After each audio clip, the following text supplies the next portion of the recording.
हल्द्वानी में DRDO द्वारा 4 एकड़ क्षेत्र में बनाए गए 500 बेड के फैब्रिकेटेड कोविड अस्पताल का मुख्यमंत्री तीरथ सिंह रावत ने वर्चुअल उद्घाटन किया। आपको बता दें कि इस अस्पताल में 375 ऑक्सीजन बेड और 125 ICU बेड की व्यवस्था की गई है।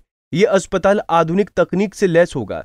उम्मीद जताई जा रही है कि कुमाऊं के सीमांत जिले के मरीजों को अब अपना इलाज कराने के लिए हल्द्वानी आकर अस्पताल दर अस्पताल भटकना नहीं पड़ेगा। इस कोविड-19 अस्पताल के बनने से उनको काफी राहत मिलने की उम्मीद है, क्योंकि पहाड़ों में स्वास्थ्य सेवाएं लचर हैं, जिसको देखते हुए DRDO और राज्य सरकार ने ये फैसला लिया कि हल्द्वानी में 500 बेड का फैब्रिकेटेड कोविड-19 अस्पताल तैयार किया जाए। ये कोविड-19 केयर सेंटर केवल 21 दिनों में बनकर तैयार हुआ है। इस अस्पताल का नाम जनरल विपिन चंद्र जोशी के नाम से रखा गया है। इस अस्पताल का मैनेजमेंट DRDO करेगा, जबकि अन्य देखभाल राज्य सरकार करेगी।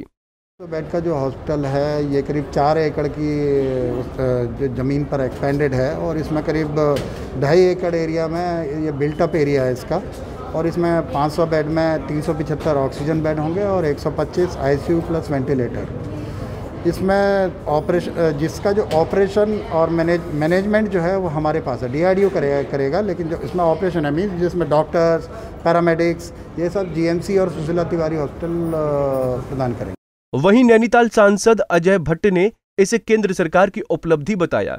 आप यहाँ पर रहने वाला है और पूरी सुविधाएं यहाँ पर गवर्नमेंट दे रही है, क्योंकि भारत सरकार ने एक इतिहास रचा है जिसमें हमारी सरकार जो उत्तराखंड सरकार है, अन्य व्यवस्थाएं हैं, लाइट है, पानी है और रोड सड़क इसकी व्यवस्था कर रही है, और बाकी चीज़ों की व्यवस्थाएं भारत सरकार ने की है। प्रधानमंत्री जी और हमारे जो रक्षा मंत्री जी हैं वो उनको हम आभार प्रकट करते हैं कि इतना बड़ा प्लांट उन्होंने हमको दिया है, ऐसी शुरुआत की है।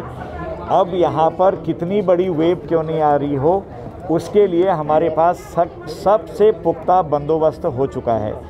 गढ़वाल मंडल के लिए ऋषिकेश में और कुमाऊं मंडल के लिए यहाँ हल्द्वानी में, और अगर थर्ड वेव आती भी है बच्चों वाली तो उसके लिए भी यहाँ पर बेड रिजर्व कर दिए गए हैं। 200 बेड ऐसे हैं जो रिजर्व कर दिए हैं, उसका ICU अलग बना दिया गया है। इसलिए ये आज जो हुआ है एक इतिहास रचा गया है।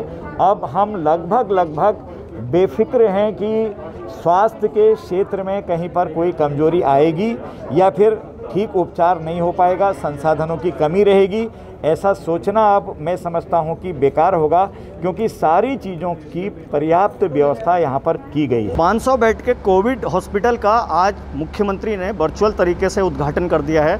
अभी मैं इस अस्पताल में मौजूद हूं, जो 500 बेड का ये हॉस्पिटल DRDO द्वारा बनाया गया है।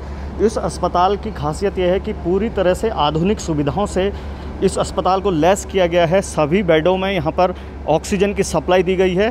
375 ऐसे बेड होंगे जो अभी आप देख रहे हैं, ये जनरल बेड हैं जहाँ पर ऑक्सीजन सप्लाई है, सेंट्रलाइज AC है। इसके अलावा यहाँ पर CCTV कैमरे लगाए गए हैं और हर तरह की जो आधुनिक सुविधाएं होती हैं वो इस अस्पताल में दी गई हैं। इसके अलावा 125 ऐसे बेड हैं जहाँ पर ICU की सुविधा है।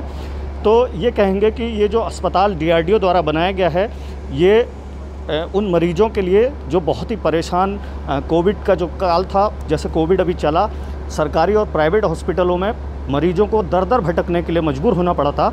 इस अस्पताल के बन जाने से उन मरीजों को काफ़ी राहत यहाँ पर मिलेगी, क्योंकि हल्द्वानी इसके बनने से सीमांत जो एरिया है, यहाँ से जो सीमांत ज़िले हैं पिथौरागढ़, अल्मोड़ा या चंपावत, वहाँ से जो मरीज़ यहाँ पर आएंगे उनको बड़ी राहत मिलेगी। इस अस्पताल का जो नाम रखा गया है वो जनरल विपिन चंद्र जोशी के नाम से रखा गया है, जो पूर्व जनरल हमारे रहे थे। तो DRDO की ये जो पहल है या सरकार की ये जो पहल है, उससे जो मरीज़ हैं, यदि तीसरी लहर की बात यहाँ पर कही जा रही है, यदि इस तरह का यदि फिर से एक बार कोविड फिर से आता है, संक्रमण की स्थिति पैदा होती है, तो मरीजों को काफ़ी राहत अब मिलने वाली है। हल्द्वानी से तारा जोशी, पंजाब केसरी टीवी। हमसे जुड़े रहने के लिए हमारे YouTube चैनल को सब्सक्राइब करें और नई वीडियो की नोटिफिकेशन के लिए बेल आइकॉन को दबाएं। अगर आप ये वीडियो Facebook पर देख रहे हैं तो लाइक जरूर करें और ज्यादा से ज्यादा शेयर करें। धन्यवाद।